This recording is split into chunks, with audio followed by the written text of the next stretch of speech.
Des trous d'obus, des chars et des abris fortifiés. Aucune autre course ne possède un tel décor. Le trail des tranchées, au cœur de la nature verdunoise remplie d'histoire, est unique en son genre. Quand on souffre, on pense à ça. On pense aux soldats, 14-18, qui nous ont bavé dans la boue. On n'a pas le droit de se plaindre. Faut faire avec le sourire et penser à eux.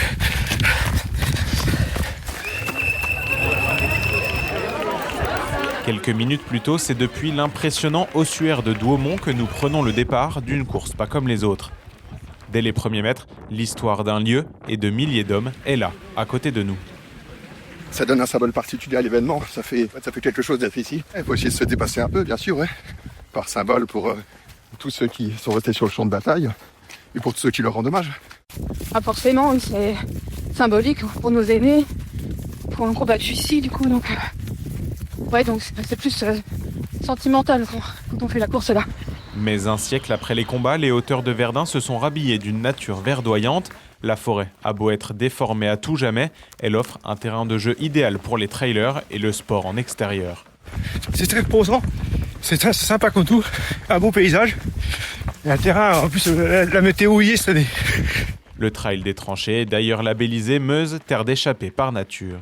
On est vraiment sur des terrains vallonnés, c'est ce qu'il faut, il faut des négatifs et du positif. C'est ce qui fait la Meuse en fait, Vous avez le sport qui est vraiment un stade de jeu, je veux dire la Meuse est complètement faite de nature. On a tout ce qui est passé historique, on ne peut pas faire tout ça, c'est les choses qui sont là sur le terrain. Et là on profite des deux, on allie les deux, donc le sport à travers la nature et à travers l'historique. Au sortir de cette nature verdunoise que l'on a appris à apprécier malgré l'effort, la ville nous attend. La Meuse nous guide vers le centre de Verdun, vers l'ultime difficulté du parcours. 73 marches, celle du monument de la victoire, aussi symbolique que difficile. Ah c'est bien, ça tue bien. Ah c'est horrible, c'est horrible. Un dernier coup d'œil sur le patrimoine bâti de la Venise du Grand Est et nous arrivons au bout de cette course, accueillis par des poilus. C'était une belle course, on m'avait vendu vraiment beaucoup de boue et finalement cette année c'était sec donc c'était vraiment super. Il n'y a pas beaucoup de dénivelé mais il est très cassant à cause des petites montées, des petites descentes mais vraiment sympa. C'était mon premier et à refaire.